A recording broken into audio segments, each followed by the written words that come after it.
What's going on, guys? It's your boy Jacob from Topside MMA, and today I'm coming at you with my locks and traps for UFC Fight Night RDR versus Aiemann. You guys know the deal. We're going to break down every single fight on this card, and I'm going to rank them from my most confident picks at the top with the locks, all the way down to my least confident picks at the very bottom with the traps. So without further ado, let's get right into it. Oh, also really quick, I have it as the light mode, the light theme with the lighter colors this time. Last week's video, it was a tie in the vote, so we're going to have another poll in the description. I'm going to have a little comment where you can vote on whichever one you want, so make sure to like that comment. Whichever one, light theme or dark theme, depending on whichever one you like. We're going to do light theme again this week, but whatever that poll ends up winning, we'll do that for the future. But anyway, let's get into this breakdown. Now, switch you guys over. Boom. First up, we got Croden versus Lisboa. Now, I'm gone back and forth on this one a million times, and I really do not have a strong lean for either girl. And that's why I have it as a low confidence pick. Honestly, the more that I look at it, I probably could and should put it as a trap, because both of these girls really are not high-level mixed martial artists. With Croden, she's making her UFC debut, but she's a late bloomer. She's an older prospect, and it almost feels like they're bringing her into this spot, not because it's like, oh, we need this girl in the UFC. It almost seems like more of a, we need Canadians on the Canadian card. You want to take this step up? Here you go, pal. That's almost what this seems like, because with Croden, what we've seen of her, one, she's inactive. Two, she's older. She's not some young spring chicken. She's a bit older. I don't really know how much she can develop inside the UFC. And from her tape that we have seen from her, she's really just beating cans. I mean, her level of competition is pretty poor. The girls that she's beating, not great. And when she's fighting anyone with a pulse, like she went and fought Jacqueline Cavalcanti in LFA, I believe it was, for all 5 rounds. They went to a decision. It was for the championship there. She got her ass kicked. I mean, she was completely outclassed. It was not even close. In the first round of that fight, her chin was tested and Croden's chin was cracked. She got dropped and she had about, it was like 3 or 4 knockdowns inside the first round. And don't get me wrong, Cavalcanti's good. She's really good. She's proven herself to be a strong competitor in the UFC. So it's not like I'm hating on her for that loss. It's just she got her ass kicked, really didn't have any success. And it's weird too with Croden. Her style is a bit tricky. In her recent fights, like she wants to initiate the clinch, push girls up against the cage, and get into this ugly bar fight where she's just in your face, landing shots in the clinch and making it ugly. But you also look at her and she'll start and she has this bouncy karate style. I mean, she looks like the female version of like a Stephen Wonderboy Thompson, the way she bounces around from distance with her bladed stance. And you see that and it's like, okay, maybe she has this like karate background. And I actually did read that she does have a Taekwondo style base. So that makes sense as to why she has that bouncy long range or this like style from range.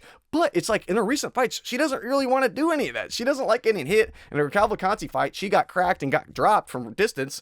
Maybe that's why she's like, you know what? I'm getting older. I don't want to get punched in the face like that anymore. Maybe the best way to not get punched in the face is to get in the clinch and just swarm girls. And against low-level competition, she's had a lot of success doing that.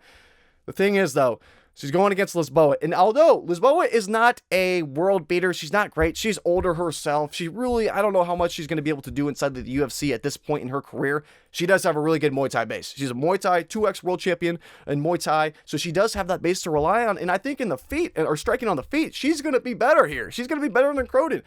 I just have the concerns about her on the ground. You could tell that she has a Muay Thai base, that she's kind of transition to MMA because her grappling is not great. Now, when she fought Oliveira, who's on this card, Ravena, Oliveira, when she was in the grappling, when she was able to get on top, she looked fine. I mean, she was able to control Oliveira at times, looked decent. It's just when she was on her back, there's just nothing. She has no answer. She has no way to get out. I mean, it was like pretty hilarious watching that fight back. And I watched it back yesterday and I'm like, whichever girl was on top looked like an amazing grappler. It was like, oh my goodness, the grappling's amazing. And then whoever's on their back looks like a first day white belt showing up to class. I mean, it was like crazy how different they each looked when one was on top, when either of them were on top versus on bottom. I mean, it was a completely different level of grappling. And although Croden's not some world-class grappler, I just think if Croden's able to brute force her way to the ground, land takedowns, and take Lisboa down, there's a path. There's a path for her to win. Yeah, you can factor the fact into it that she's a Canadian fighting in Canada. I'm really not giving a ton of thought into that, because there's a damn good chance that Lisboa is going to be the much crisper striker, which she is, and she's able to drop Croden. We've seen Croden's chin cracked by Jacqueline Cavalcanti, who doesn't have the most power. I mean, it's not like she's some huge power punching knockout machine. I mean, it's like Lisboa could definitely do the same thing to her, and if she's getting dropped a bunch in the fight, she's probably going to be a lot more timid, a lot more shy to engage. So I got a ton of concerns for both these girls. And at the same time too, with Lisboa, I was going through her Instagram actually, and I was looking, I was like, she's doing a ton of shit outside of the octagon too, so I don't really know how invested she is into her career. Now, like 2 years ago, she had this bad surgery where she blew her knee out, and I actually found the picture on her Instagram. I can throw it up here. Boom. Hopefully flashed it up there. But I was going through Instagram, I found this picture. I'm like, okay, so she's had surgery on this knee. I'm like, I don't know how well that's going to translate after a year off too. And I was looking through her stuff too, and she's doing a lot of commentating for the UFC and the Contender Series for the Spanish channels, I believe. So she's doing other things outside of the UFC. She's starting to venture, you know what I mean? She's not really a full committed fighter at this point, at least it doesn't seem like that to me. And same with Croden though. I mean, she's been inactive, you know, she's not really been fighting a ton at her age. It's not like they have another 15 years or 10 years ahead of them where they can both compete here. I mean, I'm like, there are a ton of red flags for both girls. That's why I almost made it a trap, but I can't put that as a low confidence pick. I'm going to go with Croden just because if she can initiate the clinch, and I know doing that against the Muay Thai striker like Lisboa is probably not the best idea, but maybe she's able to take it to the ground. If she's able to take it to the ground and win the grappling exchanges, or even just if she can land takedowns and get on top, she likely will win the grappling exchanges. And I think that could be enough to get a girl like Lisboa out of there, who I just really don't know how committed she is to her career at this point. And like I said, the little cherry on top that just kind of ever tipped the scales ever so slightly to Croden's way is I guess that she's the Canadian fighting in Canada. I'm going to wait till weigh-ins though. I mean, this could be one where I pick flip on because I'm really not confident in either girl to come out here and look great. So this could be a potential pick flip, but for now, the pick will be Croden. But like I said, very low confidence pick for a reason. But anyway, next up, we got Bekoev versus Belgaroui. Yousri. I'm going to say Yousri. Belgaroui. I can barely say it, but the more that I've looked into this one, I will say, the more I've gotten a little bit less confident in Bekoev. And maybe this is just me overthinking it and hyper-analyzing it. Because when I first looked at this card and I broke this card down, I was like, oh, dude, Bekoev's a lock. Like, my initial thought was Bekoev, lock, guaranteed. He's going to smoke Yousri. He's going to run right through him. The more I've looked into it, the more I've rewatched his fights, both of their fights, I'm like, I have concerns for both of them. Now, the thing with Bekoev is that a couple years ago, he fought in the LFA and he fought Dylan Budka. And I just watched that fight back this morning. And I saw him like, oh my goodness. He looked like shit. I mean, he went tit for tat with Dylan Budka in a split decision that honestly, you could have said that he lost that fight. And that was 2 years ago. And I'm like, if that was 2 years ago, I mean, you can get a lot better at his age. I think he's only 30 years old or 29 years old, somewhere around that age. So it's like he has room to improve, room to get a lot better, and he's looked really good so far in his 2 UFC fights. It's just, I can't get that blemish out of my head of like, he was struggling in the grappling. His striking did not look good. I mean, he looked pretty bad all around in that fight. And I rewatched his UFC fights too, and I'm like, yeah, he got a good knockout, but it's like with Zach Reese, there was some shit going on with like hitting him in the back of the head, and there was some shit going on there. And then I forget, he knocked out Ryan Loder afterwards. I'm like, Loder's really not a world beater, and he kind of had a match where he could look good there. I mean, it's not like Ryan Loder was some crazy striker. He had that wrestling base, but other than that, and I'm like, Zach Reese, he's a bit chinny. Like the win hasn't been a crazy level win. And I'm like, the thing is though, those were matchups where he had I don't want to say a clear path to win, but it was like against Zach Reese, he was chinny. You don't have to have explosive nuke power to take out Zach Reese. And against Ryan Loder, it was like, well, he was a wrestler base. Bekoev does have a wrestling base. It was kind of like a fight that he wasn't really at any disadvantage. There was nothing where he was really going to be concerned with. He wasn't really worried about the striking of Loder, and he kind of just ran right through him. But in this one, I do have a slight concern. Not that I think Belgaroui is really good, because I watched a lot of his earlier kickboxing fights. Now, I know it doesn't necessarily translate, because MMA versus kickboxing. In terms of the striking, he should be ahead. I mean, if Bekoev's going tit for tat against Dylan Budka in the striking, I'm going to have to assume that Yousri, with that kickboxing experience, is going to be able to be the better striker in this fight. Now, the thing with the power, though, Yousri doesn't have much power. Chin for chin, shot for shot, Bekoev is going to be more dangerous. It's just the reach disadvantage is pretty hefty for Bekoev here. I mean, he's going to be the shorter guy with the shorter reach. It is going to be a challenge for him. It's purely just if he can get takedowns or not. I mean, if Bekoev comes in here with a wrestling heavy game plan and he can land takedowns on Belgaroui, he's going to look like a minus 1,000 favorite. The only reason I have this as a medium confidence pick is one, because of the Dylan Budka fight, and two, because if he cannot get takedowns, and it's a pick your shot, back and forth, point fight, strike match, he's not going to look like a huge minus 300 favorite. And that's the thing, too. All of the money, essentially, is on Bekoev this week. All the bets, all the money. The line's not moving. So I don't know if the bookies just think the line is right where it should be. They don't want to give anyone any more value on the dog. They don't want to blow that line up for Belgaroui anymore. I don't know there's just a lot of little things. I don't know if I'm explaining this right, but I have some concerns about this fight. Don't get me wrong, Bekoev might come in here landing takedowns, chain wrestling his way to a dominant decision win or a late finish. That could definitely happen. But Belgaroui, we've seen his takedown defense, not too bad. I mean, it's not bad. He's able to sprawl against the cage. He's been training with Peloton. That's literally the only thing he really needs to train in this fight is the damn strike or the takedown defense. His striking should be fine. So there are some concerns there. I do have some concerns. And on the other hand, the thing I don't like about Bekoev is it almost seems like he's coming into this fight very cocky and overly confident. And he almost has this mindset of like he's going to run right through him. I hope he's not underestimating Belgaroui because, I mean, Belgaroui is going to have that reach advantage. He's going to be pretty dangerous in the striking. Or not dangerous, but he's going to be very competitive. Because the thing about Belgaroui, though, that I don't like about his striking, although I said he's going to have the striking edge, I don't like his volume. He's not very aggressive. And he just kind of lets fights go by. Like, he's not the most aggressive. He's not going for finishes. He's just kind of trying to sneak his way through wins. When he fought in the second time in the Contender Series, I mean, Marco Tulio dusted his ass, even though it went long. But the second time he came to the Contender Series, and the guy that he's fighting, I forget the damn guy's name, but I went through his record. He's only beating absolute cans in Asia. And then he comes, and they're going shot for shot. I mean, he's definitely winning. He was winning that fight. But he's making it damn competitive against a guy who probably shouldn't ever be in the UFC. And you're making it that competitive in that type of a fight.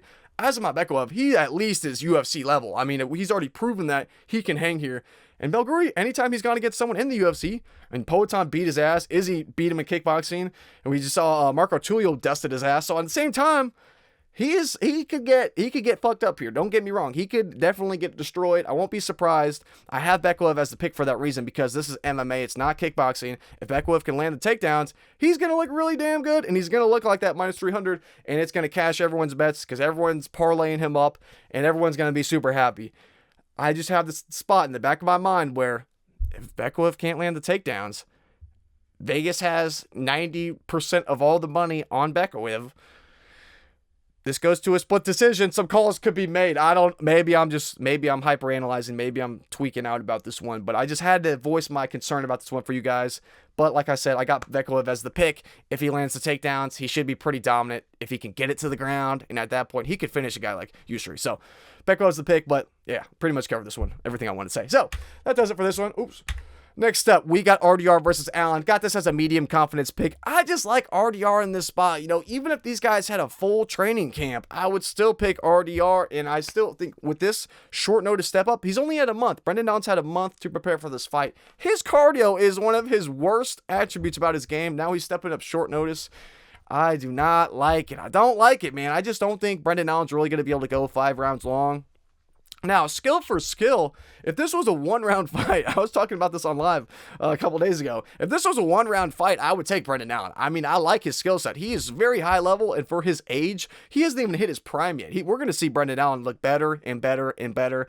And if he can fix that cardio, he's going to be a real problem in these 5-round fights. But I just think RDR is going to have that cardio edge. I mean, he's so goofy, and I feel like I almost put this as a trap because I've had terrible reads on RDR. Like I was talking with some guys in the live chat or live stream on Tuesday. There's certain fighters I feel like you can pick really well, and other fighters you just seem to always get their picks wrong, always get their fights wrong, can't get the reads right. RDR has been one of those guys for me where I really haven't been able to get his reads down. So that's why more so it's this in this fight.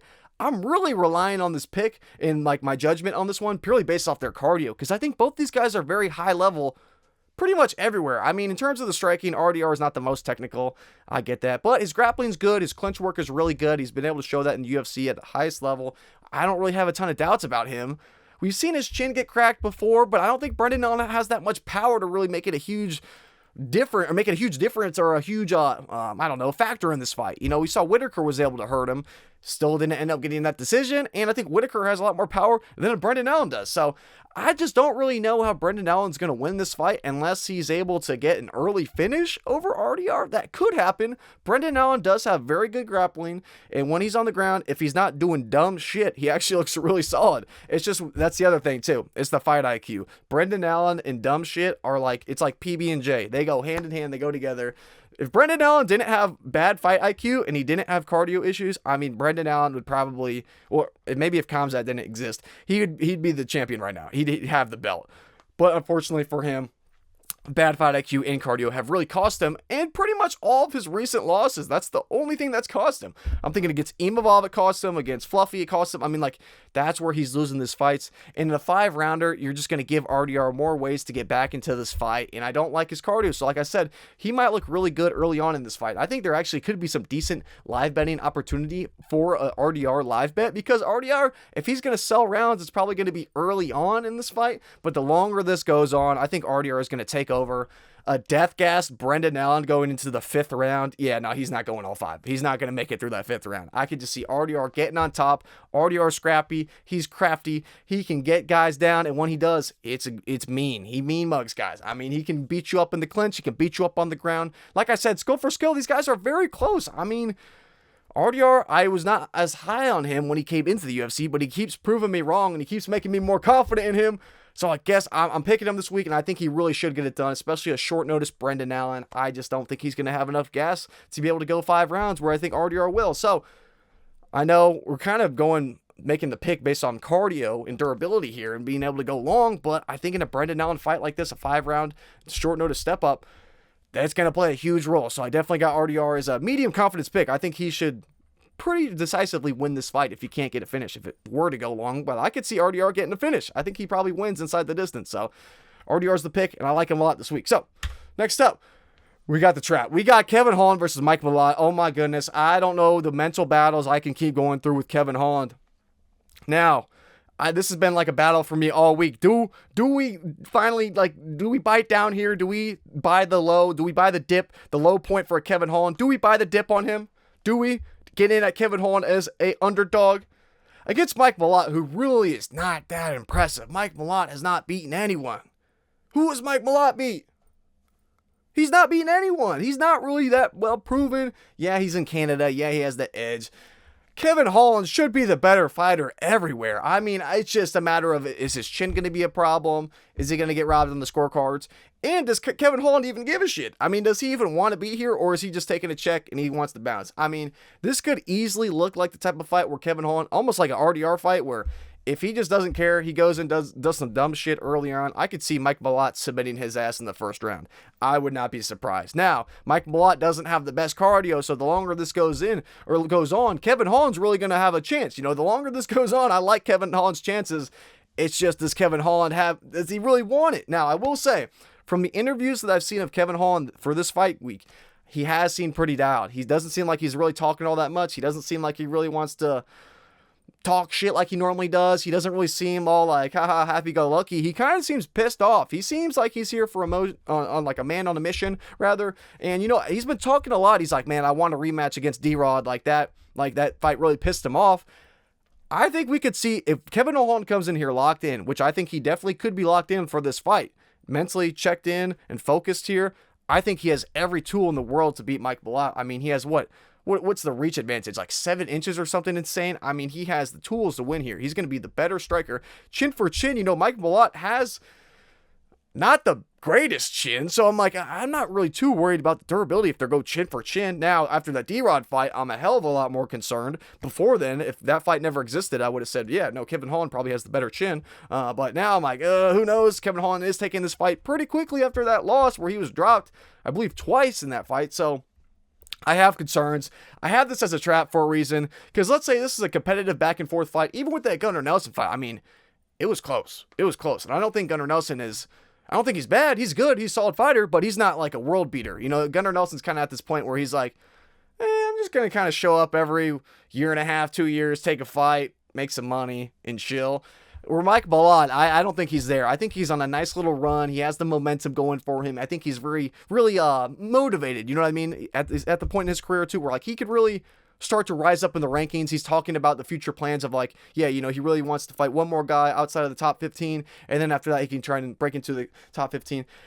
I gotta go Kevin Holland here. I can't pick against my boy. Kevin Holland's my boy. He cost me in the D-Rod fight. I had this as a trap because I am biased. Nothing against Mike Malott. I think he's a cool dude, but I like Kevin Holland. He has the striking edge here. I think on the feet, he's going to look good, and I think people are really underestimating Kevin Holland striking. Yeah, there have been times Wonder Boy jacked him up, MVP messed him up, but I mean, at other times, I mean, he was destroying Buckley. I know it was a long time ago. I mean, he knocked out Fluffy. I mean, Kevin Holland is a bit underrated in certain aspects of his game, and I think in the grappling, it's going to be pretty close. The thing that I'm worried about, though, that does scare me is that this is kind of a similar stylistic matchup for Mike Malott for when he fought Neil Magny in the sense of a very tall, lengthy striker. So I could see Mike Malott coming in here with a very wrestling-heavy game plan. If Mike Malott comes in here, shoots a bunch of takedowns, takes it to the ground, I think he doesn't even need to go for the submission. He can just win on the ground. I mean, we saw he was doing that against Neil Magny until he ended up getting gassed out, and then Neil Magny was able to come back. But at the same time, we saw him implement that game plan and have a ton of success against Neil Magny. There's nothing really, in my mind, doubting me from him doing that again. Because I was like, looking at Kevin Holland's takedown stats, it's pretty bad. I mean, what is it? Or no, it's 55%. For some reason, I thought it was lower than that. Okay, so no, wait, maybe it was Mike Malott's. Was it Mike Malott's? Oh yeah, Mike Malott's is 16% for takedown defense, although he's not facing as many. But at the same time, he has a 56% takedown accuracy, and he's landing 2 per 15 minutes. So it's like, if Mike Malott comes in here with that type of a game plan, he can look pretty good. I think he can win. Same thing, I was going through the stats here too. In that Neil Magny fight, that's pretty much exactly how he fought. He landed 4 out of 6 total takedowns in that fight with 6 minutes of control time. If he was doing that against Neil Magny, I think he could probably do the same against a guy like Kevin. It's just, I don't really rate Malott as that high of a fighter. So I do have my concerns on this one. I don't want to rant too much on this one because there's so many unknowns. Like, either guy could win this. Either guy could get knocked out in the first round. Either guy could get submitted in the first round. Either guy could get finished in the third round, or either guy could win a submission. I mean, it could go either which one of ways. Who the hell knows? I like Kevin Holland. I think he has the better experience. He's beaten the higher level of competition. He's coming into this with a big reach advantage. I think he's going to be the better striker. I think the grappling is going to be fairly close. Will the Canadian crowd give Mike Malott a little bit of an edge, a little power-up boost like we saw with Oliveira in Brazil? Maybe. I don't know. I'm taking the little risk on a little Holland pick here. I'm definitely going to have a little something on Kevin Holland too. I'm only human, but I like Kevin Holland, but trapped for a reason. I mean, Kevin Holland's last performance was borderline unforgivable. So, but anyway, that does it for this one. Next up, we got Vera versus Zahabi. Now, I almost wanted to put this as a trap too. There's some fights that I like to rant about and go on and yabble and shoot the shit and talk about the different stats and go through their fights. This is one of those where I'm like, all right, we got Zahabi who's 80 years old. He's barely skating by wins. I'm not too impressed with him. He's old as shit for the weight division too. I mean, he's 38 years old. And then you got Cheeto, who's in his physical prime. If he actually pumped up a pace and he didn't just throw away the first round in his fights, I'd pick him here and I'd be a lot more confident and I'd be like, yep, Cheeto comes in here. We know he has good cardio, but he doesn't fight like it. We know he has good durability, but he doesn't fight like it. I mean, it's like, I don't know what Cheeto's game planning is. If he is just mentally, the chromosomes are not, the pairs are splitting up. I mean, I don't know what's going on here. But it's like kind of crazy to watch this man's fights. It's like you're not even trying in some of them. If he comes out here, pushes a pace on Zahabi, he could knock Zahabi out. He could finish him. I would not be surprised if Cheeto comes out here and dominates. I would not be surprised at all. It's just his fights, he's giving up the rounds. He's coming in way too slow with the starts. And he's just giving up so much time and he's giving up rounds like that. Now you're in a competitive back and forth against the Canadian in Canada. It's not that I'm not even high on Zahabi. You know, I think at 38, his little lucky streak he's on is probably going to come to the end of the road here soon. It's Cheeto, that guy. It almost feels like they brought him into the spot because they're like, all right, if we have a close decision, you know, Cheeto's going to throw the first round. Now it's a back and forth with the later second and third rounds. If it's close, we might just give it to Zahabi. I can see these conversations happening in these closed door boardroom meetings. I can see it, and I'm not surprised. I mean, Cheeto is the guy to probably throw this fight away. But Cheeto's young enough.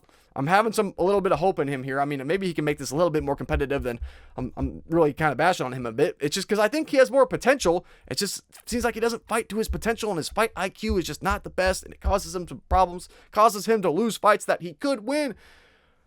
I have this as a low confidence pick. I keep going back and forth, though. I almost picked Cheeto. I damn near might end this week picking Cheeto. I'm going to wait for the weigh-ins on this one. I think that'll give me a little bit of a edge to see, all right, is Zahabi looking? You know, getting a little bit older. How is he looking? How is Cheeto handling the weight cut? I mean, we're going to have to see between these two. I might pick flip on this one, but in terms of if there's a lot to be said here, there's really not. Either guy could really just throw this fight down the drain. Wouldn't be surprised if either guy got finished. Wouldn't be surprised if either guy got their hands raised. So, not a ton to say about this one. We'll have to wait for weigh-ins. But, next up, we got Drew Dober versus Prepolec.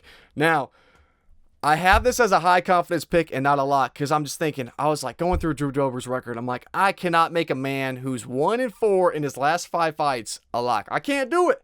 I can't do it. Even if he's fighting a lower level guy now like a Prepolec, I just can't do it. I just cannot do it. Because it's like we've seen with Drew Dober, he's been so good, or he's been able to hang throughout the years because of his durability. He has that crimson chin that's been able to keep him in fights. And it's allowed him to have the style where he can just come out, crash out, make it ugly, make it a bar brawl. But now we're seeing that's not really working. And that bar brawl style is not working. He's losing these matches. He's getting into these bar fights and guys are hitting him with bottles over the head. And it's just not working. That worries me. It's just the thing. Prepolec doesn't have any power. Prepolec's what? At this point, he's like, what, 0-3, 4 in the UFC at this point? I mean, he just hasn't been able to prove that he deserves to be at this level. The pick is Dober, and it's a very easy pick because skill for skill, Drew Dober clears him pretty much everywhere. I mean, I'm not worried about Prepolec's ground game of submitting Drew Dober, even though that's where he might be the closest. But it's just Drew Dober should be a step ahead here. Drew Dober is an actual UFC guy, and it's like you're looking through his losses. It's like, all right, he is 1-4 in his last 5, which doesn't look good. And the worst one of those being the Frevola loss, I will say. But it's like, all right, Renato Moicano controlled his ass throughout that fight, lost that. Gene Silva, absolute demon, knocked his ass out. And then Manuel Torres, a little fireball contained in a human being, knocked him out. So I'm like, on one hand, you don't want to see a guy get knocked out in 3 of his last 5. You know, you don't love to see that and have him as a high confidence pick. But at the same time, Drew Dober should clear every single aspect of this fight. I just don't think Prepolec is UFC level. And at this point, too, it's the same thing. It's not like he's a spring chicken like we talked about with the ladies earlier. They're bringing him in at I don't want to say the end of his career, but at the point where it's like, thanks for doing us a favor, for stepping up against BSD. Here's your favor, but your favor is actually getting punched in the face repeatedly. I mean, that's your gift. That's kind of what this feels like. Not the most favorable matchup. It feels like, if anything, it feels like the UFC's giving Drew Dober a gift. Like, thanks for all the wars you put on through the years, buddy. Thanks for making all the fun fights you've given us as fans. We love you, Drew Dober. Here's our gift from us to you. And they gave him Kyle Prepolec. I mean, that's pretty much exactly what this fight feels like. So I can't really, I know it's in the Canadian in Canada, but it seems like this fight was made because Prepolec really shouldn't be on any other fight card. He's not a UFC level fighter. So it seems like not in the sense of, okay, they got a guy from Canada. They're giving him an opponent they think he can beat. Nah, it feels like Drew Dober is getting a love letter from the UFC and the fans. So Drew Dober should, I mean, in theory, he should run right through Prepolec. I mean, he should come here, probably come walk him down, Drew Dober style, crimson shin, balls to the walls, and he should probably knock Kyle out in the first round. Will that happen? We will have to see. I mean, if Drew Dober somehow gets knocked out in the first round by Kyle Prepolec in the big 2025, I can't say I'd be mind blown. And for that reason, I cannot make it a lock. But high confidence pick because Drew Dober really should just starch his ass. I mean, are we being serious here? Are we dead ass? But that's enough for this one. Next up, we got Luciano versus Oliveira. I got Luciano as a medium confidence pick just because she's so young. She's still very green. You know, if she were to sell this fight, I can't say I'd be completely mind blown. I thought about making her a high confidence pick, though. Honestly, for her line, I think it's pretty decent value. Ravena Oliveira is just really not proven shit. She's really not a UFC level fighter. Her record is one of the most padded records I've ever seen. She's only fighting bums in the regional scene. And then she steps up in the UFC, can't hang. And I'm like, there's nothing from her that's suggested to me that she should even be here. So why am I not more confident in Luciano? I'm like, well, we have seen her controlled before. I'm like, well, who controlled her? Sam Hughes. Sam Hughes just cashed us as a lock and has made us a ton of money. I mean, Sam Hughes is a beast. We love Sam Hughes on this channel. So I'm like, put some respect on Sam Hughes' name. That's her only loss. I mean, other than that, she's, the Toledo Allen card thing with the draw, and say what you want about that. But besides that, I mean, that's her only real loss. So I don't mind it. I don't hate it at all. I don't mind it. And I think that's a loss that's aged very well. That's not a loss that you look at like, ooh, like Azamat Bekoev losing to Dylan Budka in a split decision.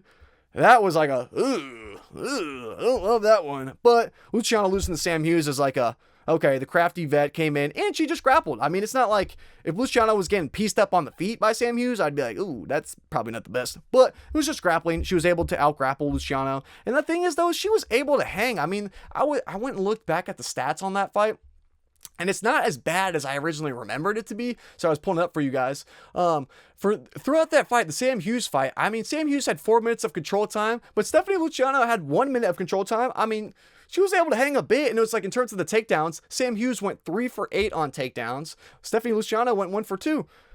Against Sam Hughes as a 25-year-old, I think she was at that time, not bad. I'm not putting a whole lot of disrespect on that loss. If anything, I rate that loss pretty highly. And I think against a girl like Oliveira is not going to have anywhere near the wrestling or the grappling of a Sam Hughes. It's not even remotely close. And we saw when Oliveira fought Lisboa, who's on this card too, down below, we already talked about her. Her grappling did not look good. She was able to land a takedown or two on Lisboa, and when she was on top, she looked all right. But when she got reversed, I mean, Lisboa looked like the real grappler out there against Oliveira. So I'm not even worried about the grappling here. I really think on the feet, it's not even going to be close. It's like, I'm not worried about the feet at all. It's not even going to be remotely close. It's the only thing to really have any bit of concern here is the grappling. And I'm not even really all that impressed with Oliveira's grappling. I'm talking myself more into this. I kind of like this as a high confidence pick. We'll move Stephanie up. The more I think about this, I like Stephanie as a high confidence pick. She really should be. I mean, she should be ahead or at least very close everywhere. I mean, Oliveira is really not that great coming off of a layoff. That's the thing with Oliveira too. I don't know if I talked about this, but she blew her knee out a year ago. That's why we haven't seen her back. Coming off of a bad injury like a year ago with her knee. I mean, that's not something you want to see. She's had a long layoff. She's only beaten cans. She's not UFC level. Luciano is.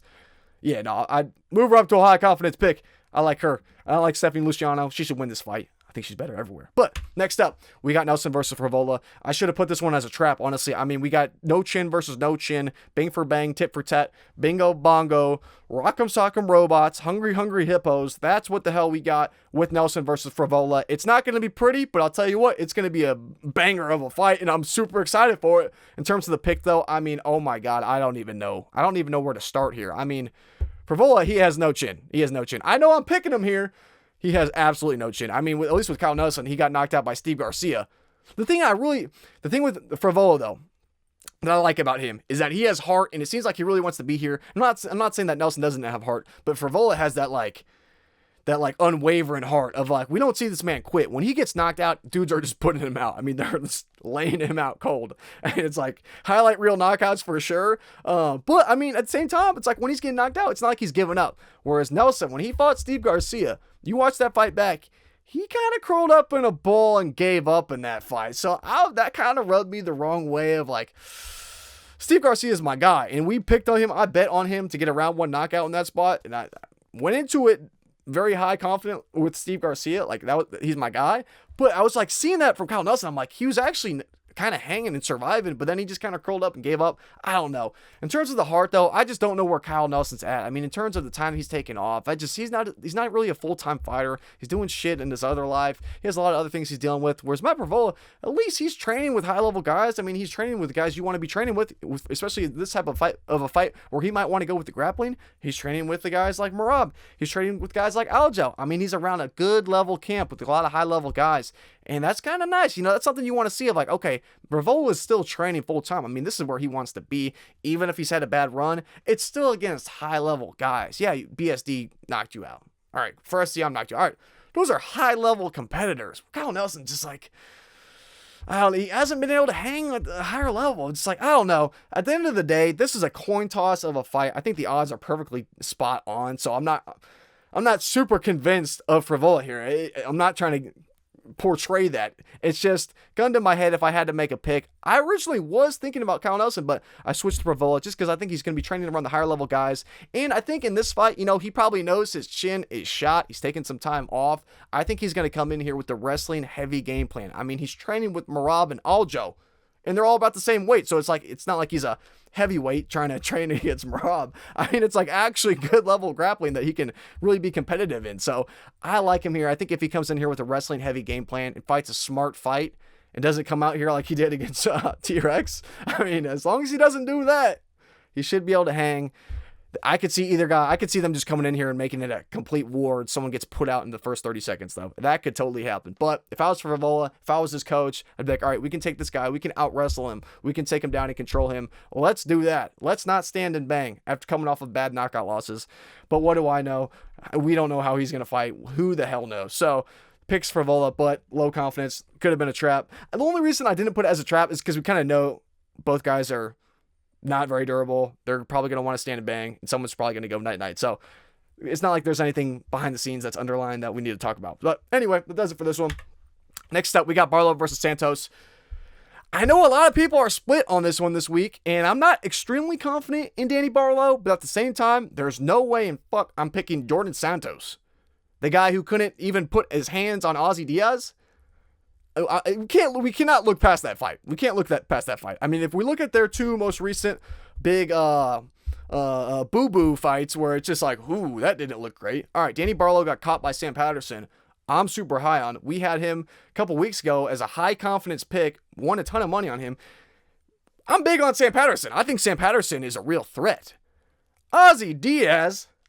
Who the hell is Ozzy Diaz? I mean, we can't compare those two losses as like, yep, those are even. Nope, those are not even losses at all. Danny Barlow got caught, not the best luck. And at the same time, I'm not huge on Danny Barlow. You know, the more that you look into this guy, you can really see, all right, he's kind of training with his own boys. Like, I think he trains with like his dad or his uncle or something in some random home gym. And you can kind of see it in his technique. He's really not the most high level striker. It's just kind of a guy who's gotten by being super athletic and super explosive, and he just hasn't really been able to refine that talent. Maybe he's training at a new gym now. Maybe he's finally gone to an actual established gym.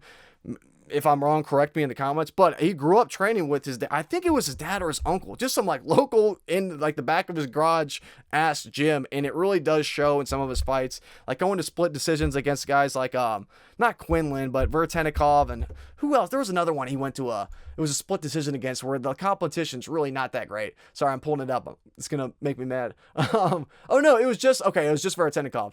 Quinlan, it was back and forth. It was just, he ended up knocking him out in that third round. Yeah, reinforced. Yeah, Vertenikov.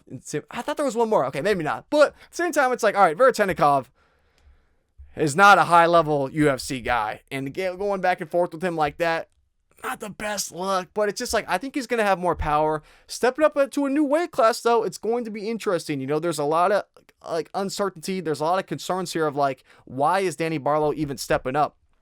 You could look at it in one hand of like, he's like, screw it, lighter man sport. I do not want to fight with these welterweights anymore. I don't like it here. I'm not having a good time. Mom, come pick me up. It could be that. It could be that. Or, on the other hand, it could be, maybe he's just the cuts are getting too bad. Maybe that's why he got knocked out, because it was a rough cut and he had to cut too much, because he's a pretty skinny guy. He's not huge, but it doesn't seem like he's tubby. Like, when you watch, this is another thing, too, that I didn't like about Santos in his fight against Ozzy Diaz. Ozzy Diaz is a fat middleweight. I mean, there is no cutting. I can see his belly rolls jumping around like bunnies every time he walks around the cage. I mean, the dude is not a lean 85er. He's just not. So for Santos, when they were striking in that fight, Diaz is the one, his unathletic ass is the one who's landing more damaging shots on Santos. And Santos just doesn't have any power in his hands. I mean, in that fight, Ozzy Diaz, all of his losses are by knockout. And who can't knock him out? Mr. Pillow Hand Santos. I mean, he's the guy who can't do it. I don't like that. In that fight, too, it was Ozzy Diaz was the one with the more damaging shots. Ozzy Diaz his punches were having more of an effect on Santos than the other way around, which is not a good sign when you're fighting Danny Barlow, who, it's not like, I know his nickname Left-Handed God, it's not like he's just running through and starching, knocking out people. Like, it's not like he's a world beater. But at the same time, I'm pretty confident in this, that Danny Barlow is going to have more power in his hands. Yes, Santos has been proven to be decently durable, and he can go longer. He was able to survive late into that. But, I mean, it's just like, I don't know. Santos just hasn't proven anything. If you look at this guy's record, too, it says that he's like 28 years old. I don't know what favela in Brazil he was able to fake his birth certificate from. You're looking at that man and you're telling me that he's 28 years old, or however old this man is. I want to make sure we got it right on the dot, because I mean, I saw his age and I was mind blown they called him this. 28 years old. They got him as a 28-year-old.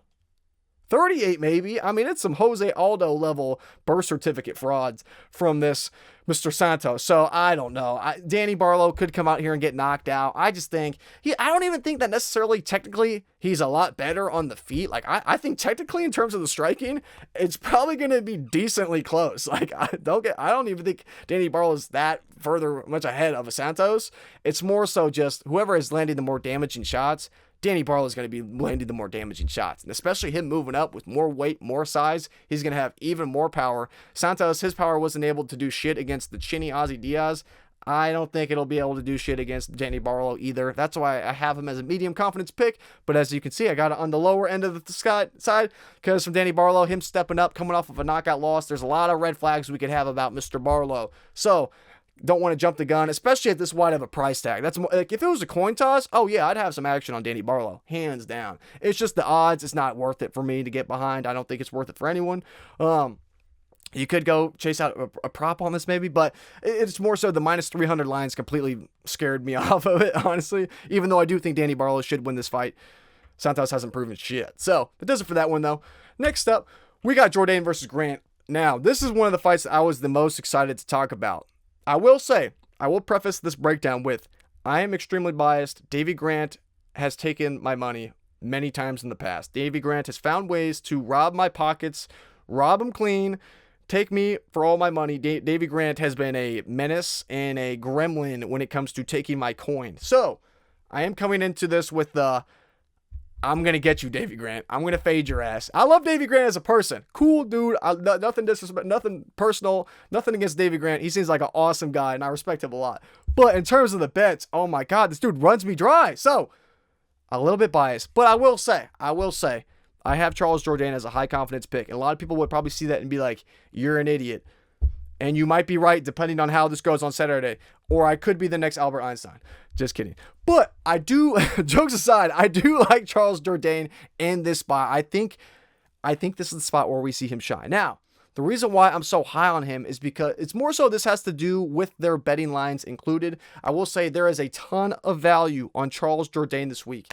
I don't know if I'm going to make him my play of the week in terms of the bets, but he's like a top contender right now because I'm looking at this in terms of a stylistic match point. I've watched all the recent fights, watched all the tape I can on these guys, but I do that, but I also like to look at the statistics behind fights for a lot of breakdowns, and I like to look for lines that stood out to us. You know, that really stood out to me in the sense of like certain things that really I pick up on. Like it was last week or 2 weeks ago. It was Macy Chasson versus what's her damn name? Santos. That spot, Macy Chasson was behind in every single statistic. The statistics, holy shit, I about had an aneurysm. The statistics heavily favored against Chasson in that fight. They all went against her. I kind of got soft, and I didn't play it, even though I talked about it in that breakdown. I talked about it, went over all the stats, why. Didn't go against it, but we would have cashed a big dog. I wish I would have taken my own, followed my own intuition, rather. I wish I would have gone with my gut on that. And I'm doing the same here with Charles Jourdain. The numbers can be wrong, but the numbers don't lie, and the numbers favor Charles Jourdain quite a lot. We're going to go over them. I got them in my notes, so I don't forget anything. This is what I want to go over this fight with Charles Jourdain. So right now, they have him as about minus 170. The line's actually tightening. It's gone. I got him at a minus 170. Now he's like a minus 166, so it's tightening. You might get better value than me, depending on how the line moves, but I will say minus 170. What was it? Minus 170, I believe, is the one thing I didn't put on my notes was the implied value or the implied realistic chance of a bet happening on the minus 170, or for you English folk, a 1.58 decimal odds is the implied probability of 62.9%. So basically 63% chance. Now, that is not what the stats say behind this fight. If you look at the statistical breakdown behind this fight, that's what we're about to go over.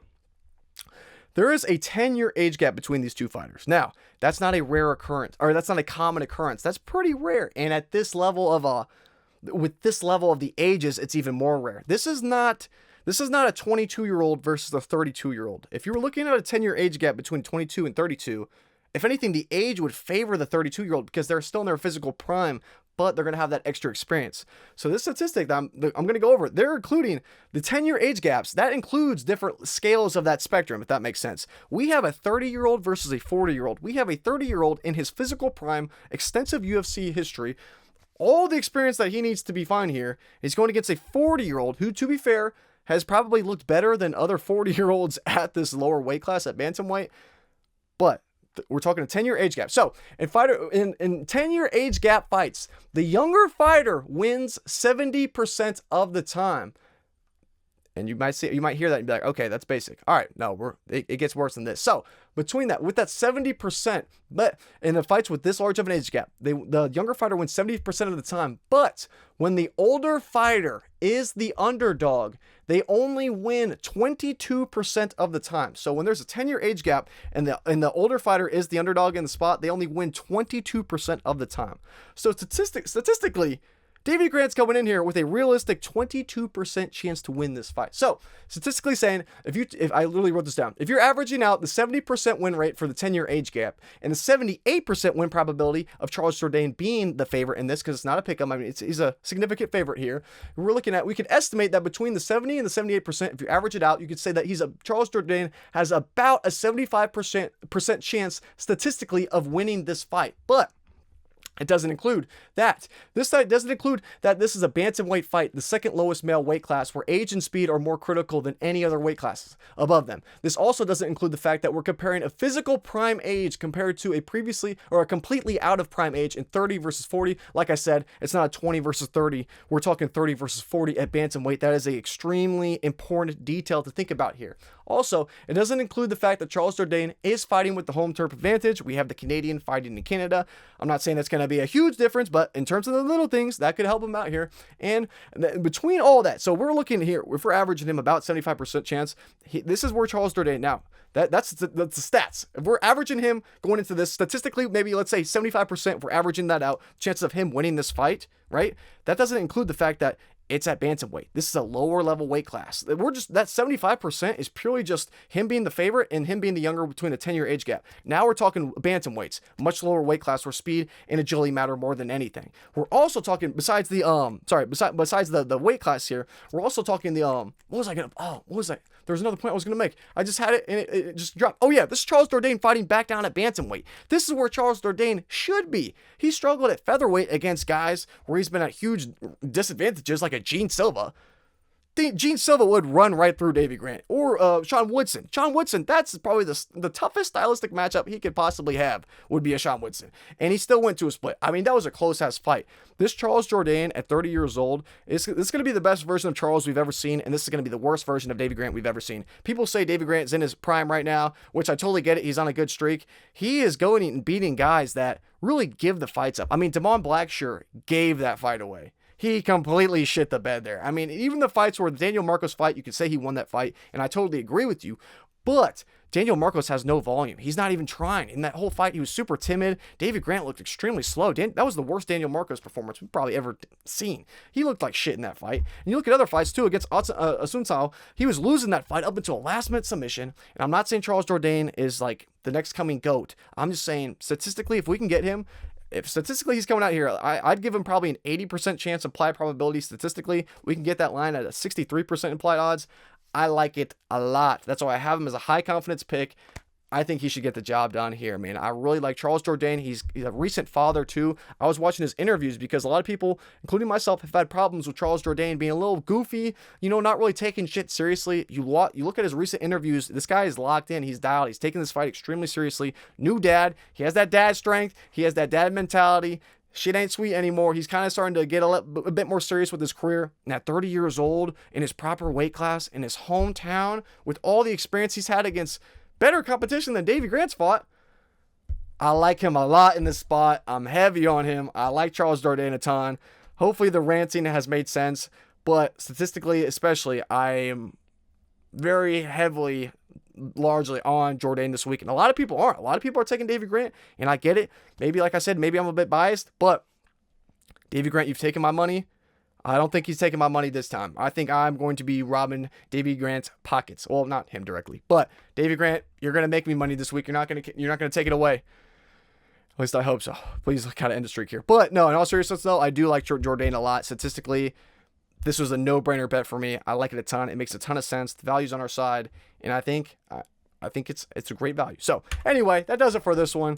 Next up, we got Gibson versus Aoriqileng. Now, I just think Gibson's better everywhere. Aoriqileng has had problems with his cardio. Same with Gibson. This is going to be a dumpster fire of a fight. I just think Cody Gibson, this is a fight where he should look good. I mean, he should be able to get the job done here. He should be better everywhere. I like his wrestling base. He should be able to land takedowns. Aoriqileng does not have good ground game. If he's on the ground, Cody Gibson should be able to get something done here early. If he's not and he drags us out and they go late, they're both going to look tired. They're both going to gas out. We've seen Cody Gibson kind of fall apart the later the fights goes on.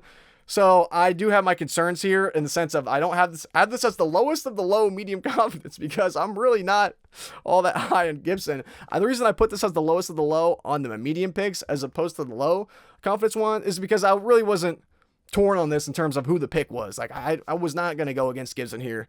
It didn't really make any sense for me to pick against him. So at that point I was like, all right, I'll make him a medium confidence pick because I'm not really overthinking it. But yeah, I don't have a ton to say. Both these guys are kind of washed at this point. I just think Gibson has a bit more in the tank. I think he's a bit better everywhere. He should be able to pull this one out. I think this is a very winnable fight for him. So, but in terms of beyond that, not a whole lot much to say. But next up, we got Fiorot versus Jazzy Vicious. Now, Jazzy Vicious, this is simple for me. I really just think she's a takedown or bust. And I think in this fight against Fiorot, I just think she's really going to have trouble here. I don't think she's going to be able to land takedowns. I mean, Fiorot's takedown defense stat is absolutely insane. I mean, she has what is it? Almost a 90% takedown defense is absolutely insane. 87% takedown defense. Absolutely insane. I just don't think Jazzy Vicious is going to be able to physically outpower her way through this because that's kind of how she's gotten through the ranks. You know, she's really just been out manpowering girls and just being bigger and being able to dominate girls on the ground just through brute strength, you know, and I just don't think that's going to work against a girl like Fiorot, who really, that's kind of like her kryptonite, you know what I mean? In terms of big, strong girls, Fiorot, that's kind of, that's a bad matchup for Jazzy Vicious. I don't even know why the hell they're making this fight. It really doesn't make any sense to put this one in Canada. This is probably the worst matchup that Jazzy Vicious could probably have, and we've seen her in the past too. I mean, it's not like this is just like a, well, we've never seen her struggle before. I mean, even against Tracy Cortez, against Natalia Silva, when she's not able to get the grappling going, it is not pretty. And I just think Fiorot is so high level. I don't think she's like a world beater. I'm not like a Fiorot diehard fan. I think she's the second coming of the goats of WMMA. It's just more so I think she should be able to keep this on the feet. And if it's on the feet, I just don't think Jasmine's going to be able to hang on the feet.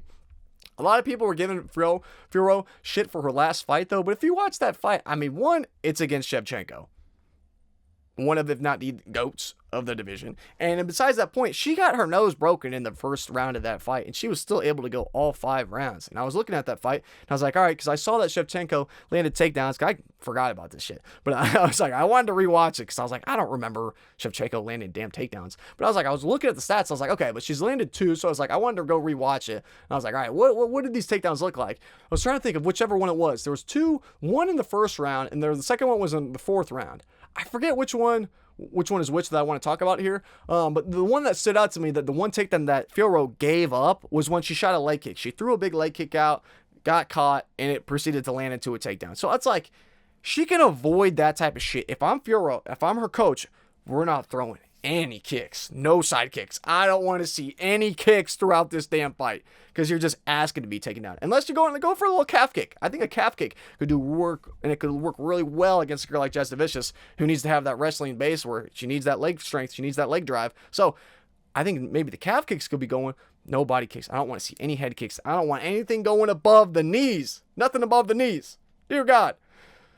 I could see her giving it. I could see it. I could see it happening, but I just think Fiorot is probably going to be, she's going to be smart enough, hopefully, to not do some stupid shit like that. And as long as she can keep it on the feet, she should win this fight. And I think she does. I think she wins this fight the majority of the times these two were to fight. If they were to fight 10 times, I think Fiorot wins more often than the odds would suggest. Just my personal opinion. And that's just because I'm super biased too. I'm not really a Fiorot fan, and I really love Jazzy Vicious because she has made us a ton of money. I mean, Jasmine's probably made me the most money of any women's WMMA fighter ever. She's probably cashed me more often than anyone. So I got a soft spot in my heart for Jasmine, and it's hard to fade her in this spot, but I just feel like this is a textbook fade spot for her. So I do feel bad going against my girl here, but yeah, I think Fiorot is going to be able to keep it on the feet. She's going to look probably better than the price tag suggests. Maybe Jasmine's able to really just hold her against the cage and win minutes of control time, and she's in Canada and she gets a split decision. I can't say I'd be mind blown. But at the same time, besides that, how is she winning this? I don't know. But that does it for this one. Last up, we got a trap. Bruno Silva versus Hyung-Sung Park. This is a trap of the card. Ladies and gentlemen, you better not be parlaying up Hyung-Sung Park, because I'm telling you right now, I'm picking Bruno Silva. Bruno Silva is my guy. I have died on this hill. I have died on the hill of placing bets for Bruno Silva in all of his recent fights. I'm trying to think of his most recent ones. I mean, he cashed us with Cody Djorden. But yeah, no, Manel Kopp burned, Josh Van burned, and I had the alternate point spreads on both of them, so it's like, didn't really make a difference. Not like it went to a decision anyway, but I'm not stopping here. I'm telling you what, Park is a hell of a lot easier of a matchup than he's had in the past, so I like him in the spot. You know, I think chin for chin, Hyung-Sung Park has serious durability problems. I mean, he's been chinned multiple times. Tatsuro Taira dropped his ass. Tatsuro Taira is a grappler. Bruno Silva knocks dudes out. I mean, Bruno Silva has KO power if he lands. Now, he's a bit slower. He's a bit older. He's going to be behind in terms of the speed. If he connects on Hyung-Sung Park's chin, Hyung-Sung Park is going to go night-night. I'm telling you right now, I'm predicting Bruno Silva by knockout. I think he's going to knock Park the fuck out. Will this happen?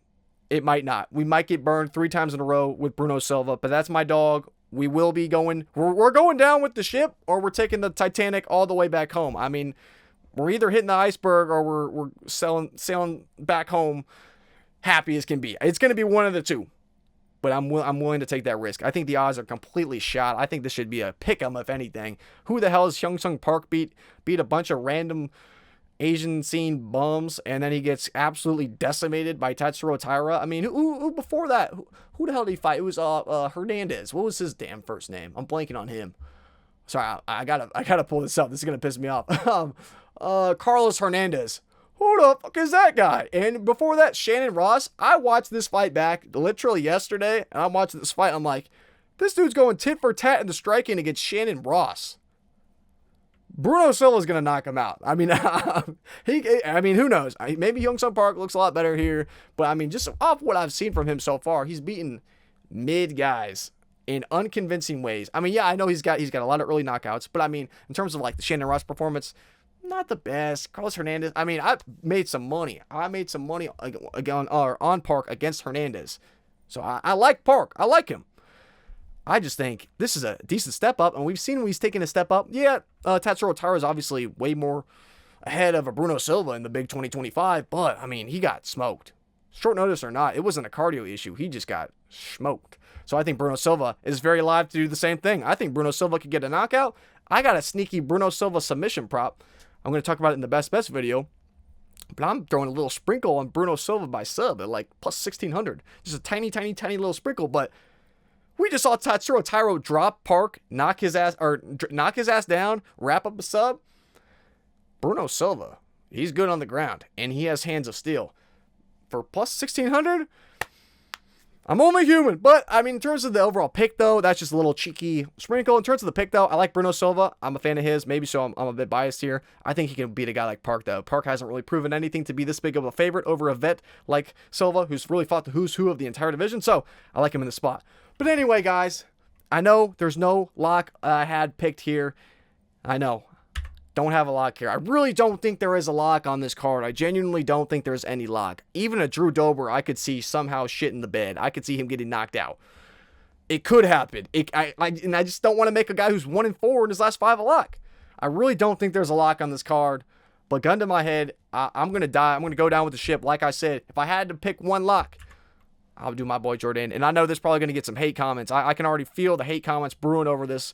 And I don't think he is a lock. It's just if I had to pick one, I would do it. I just think statistically, he's coming in here with about an 80% chance realistically to win this fight. I like it a lot. And I think that's enough if I had to pick between one of these, because I really don't think there's a lock. I'm telling you guys, I do not think there's a lock. I think this is going to be an interesting card. I think a lot of dogs are going to be barking on this card. I don't think this is a good, chalky favorite card. I really don't.